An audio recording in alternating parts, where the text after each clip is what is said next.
Salut à tous, c'est Palawan et on se retrouve aujourd'hui pour une nouvelle vidéo en cette veille d'Halloween sur un sujet vraiment particulier. On va s'intéresser à une malédiction qui plane sur koh, c'est la malédiction des ambassadeurs. Alors, qu'est-ce que cette malédiction? Eh bien, la malédiction des ambassadeurs, c'est la suivante. Depuis que les ambassadeurs aboutissent à l'élimination d'un aventurier, jamais un ambassadeur n'a remporté sa saison. Oui, vous avez bien entendu, depuis plus de 10 ans, depuis que cette règle a été instituée, et en très exactement 16 saisons, donc sans compter la saison actuelle dont on ne connaît pas encore l'issue, jamais un aventurier qui a été ambassadeur n'a remporté koh. Alors, il y a quand même une précision à apporter à cela. Il y a deux aventuriers dans ce laps de temps qui ont gagné koh et ont ensuite été ambassadeurs, à savoir Christina dans le choc des héros et Philippe dans le retour des héros, mais aucun des deux n'a remporté ce All-Star. Donc la malédiction perdure. Alors vous vous dites peut-être que ce n'est pas une information si intéressante que cela, que finalement ce n'est pas si incroyable que ça que aucun ambassadeur n'ait remporté sa saison. Eh bien figurez-vous que j'ai fait les calculs, et il y a seulement 4% de chances qu'un tel scénario se produise par pur hasard. Alors qu'est-ce que cela signifie? Est-ce qu'il y a réellement une malédiction qui plane sur les ambassadeurs? Est-ce que réellement les ambassadeurs sont maudits? Eh bien non, je suis désolé peut-être de décevoir ceux qui croient en des phénomènes surnaturels parmi vous, mais le fait est que non, c'est tout à fait explicable de manière rationnelle et on va l'expliquer tout de suite. Pour rappel, il y a deux scénarios possibles dans cette nouvelle version des ambassadeurs, donc qui existe depuis le retour des héros. Alors il y a des fois quelques variations, mais globalement c'est toujours à peu près le même scénario. Soit les ambassadeurs se mettent d'accord sur un prénom, et dans ces cas-là, cet aventurier est immédiatement éliminé de l'aventure, soit les ambassadeurs ne parviennent pas à se mettre d'accord, et dans ces cas-là, Denis Brognard procède à un tirage au sort, et celui qui tire la pierre noire se voit immédiatement éliminé de l'aventure. Alors, on va d'abord s'intéresser à ce second scénario, puisqu'il est plus simple, et on s'aperçoit déjà que pour la personne qui tire la pierre noire, forcément ses chances de victoire sont réduites à 0, ce qui divise par 2 les chances qu'un ambassadeur remporte la saison. Donc d'ores et déjà, on s'aperçoit que cela réduit drastiquement les chances qu'un ambassadeur remporte la saison. Mais qu'en est-il pour l'autre ambassadeur, celui qui tire la pierre blanche? Eh bien, contrairement à ce qu'on pourrait penser, il n'est pas forcément en sécurité, puisque s'il est un héros pour la tribu à laquelle il appartient, il peut très vite devenir une cible pour la tribu opposée, dans un schéma binaire classique, rouge contre jaune. Et donc on s'aperçoit que plusieurs ambassadeurs qui ont tiré la pierre blanche se sont fait éliminer immédiatement après lors du conseil de la réunification. On peut par exemple citer le cas de Ravière, qui avait été éliminé dans ces circonstances, suite au collier joué par Namadia, donc tous les rouges avaient voté contre lui, ce qui avait causé son élimination. On peut également citer le cas de Romain, bien que les circonstances aient été différentes, mais on peut citer le cas de Romain dans koh Thaïlande, qui lui aussi, après avoir éliminé Cassandre et ses deux colliers aux ambassadeurs, avait été éliminé immédiatement au conseil de la réunification.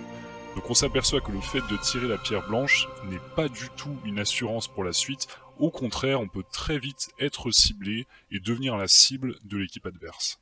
Mais qu'en est-il donc du cas où les ambassadeurs parviennent à se mettre d'accord sur un prénom? Eh bien on s'aperçoit très vite que la personne qui a sacrifié un aventurier de sa tribu est en danger, forcément, puisque sa tribu peut lui en vouloir. Alors la personne en question forcément, mais elle est éjectée de l'aventure, mais les autres aventuriers de sa tribu peuvent aussi ne pas comprendre ce choix et lui en vouloir. Alors ça n'empêche pas forcément un aventurier d'aller jusqu'au bout. On peut par exemple citer le cas d'Isabelle dans koh Palao, qui avait quand même été jusqu'au poteau malgré le fait qu'elle ait sacrifié l'aventure d'Alexandre. On se souvient d'ailleurs qu'Alexandre était particulièrement rancunier et lui en avait beaucoup voulu, mais malgré ça, elle était parvenue à aller jusqu'au bout quasiment de l'aventure, elle avait perdu sur les poteaux, Alors, il faut tout de même signaler que c'était surtout grâce à Patrick, et aussi grâce au tirage au sort qu'elle a remporté face à Freddy au moment de l'élimination de Freddy, mais tout de même elle était parvenue presque jusqu'au bout, et ce n'est pas la seule dans ce cas-là, il y a plusieurs autres ambassadeurs qui, malgré le sacrifice de quelqu'un, n'ont pas tout de suite été éliminés. Cela étant dit, cela réduit considérablement leurs chances de gagner au jury final, même s'ils y parviennent, ou s'ils parviennent au conseil final. Forcément les aventuriers auront plutôt une mauvaise image d'eux et auront moins tendance à voter pour eux, ce qui compromet fortement leurs chances de victoire. Mais il y a un troisième facteur important à prendre en compte, qui n'est pas directement lié aux ambassadeurs, mais plutôt au profil des personnes qui se portent volontaires pour les ambassadeurs. Alors on sait que la méthode de sélection des ambassadeurs change un peu d'année en année, mais le résultat est toujours plus ou moins le même. Ce sont souvent de fortes têtes, de fortes personnalités qui vont aux ambassadeurs. Que ce soit les aventuriers eux-mêmes qui décident, ou les aventuriers qui décident pour l'équipe adverse, ou la production directement, par exemple comme lors de la guerre des chefs, où elle avait directement désigné les chefs pour aller aux ambassadeurs. Mais dans tous ces cas de figure, ce sont souvent des personnes qui sont très en vue, qu'elles soient fortes dans les épreuves, ou qu'elles soient stratèges, ou que ce soit de fortes personnalités, qui sont désignées pour aller aux ambassadeurs. Et là, on se rend compte que ce genre de profil est rarement le genre de profil qui remporte Koh-Lanta. Les profils qui remportent Koh-Lanta sont souvent des profils un peu plus discrets, un peu plus passe-partout. Et les personnes qui ont de fortes personnalités ont souvent du mal à aller jusqu'au bout, et lorsqu'elles vont jusqu'au bout, elles ne remportent pas Koh-Lanta. Et c'est ça souvent, en fait, qui détermine le fait que les ambassadeurs n'aillent pas jusqu'au bout, puisque les ambassadeurs, qui sont souvent donc, de fortes personnalités, vont rapidement être ciblés après la réunification, non pas en tant qu'ambassadeur, mais en tant que forte personnalité, en tant que personne forte dans les épreuves, en tant que stratège. Et on s'aperçoit donc très vite que c'est plus le type de profil qui va aux ambassadeurs qui est ciblé que les ambassadeurs en eux-mêmes. Donc il n'y a pas nécessairement de malédiction des ambassadeurs, mais bien un lien entre le type de profil qui va aux ambassadeurs et les personnes éliminées post-réunification. Voilà donc pour cette malédiction des ambassadeurs qui, vous l'aurez compris, n'en est pas vraiment une. Je vous invite à m'indiquer en commentaire si vous connaissiez cette statistique, si vous connaissiez cette malédiction des ambassadeurs, et est-ce que vous pensez que cette malédiction sera rompue lors de cette saison, lors de Koh-Lanta les 4 terres, puisqu'il y a encore un aventurier en course qui était ambassadeur, à savoir Loïc, et qui est plutôt bien positionné jusqu'à présent. Est-ce que vous pensez qu'il peut rompre cette malédiction et gagner Koh-Lanta? Je vous invite à me laisser ça en commentaire. Je vous invite également à liker la vidéo si elle vous a plu, à la partager si le cœur vous en dit.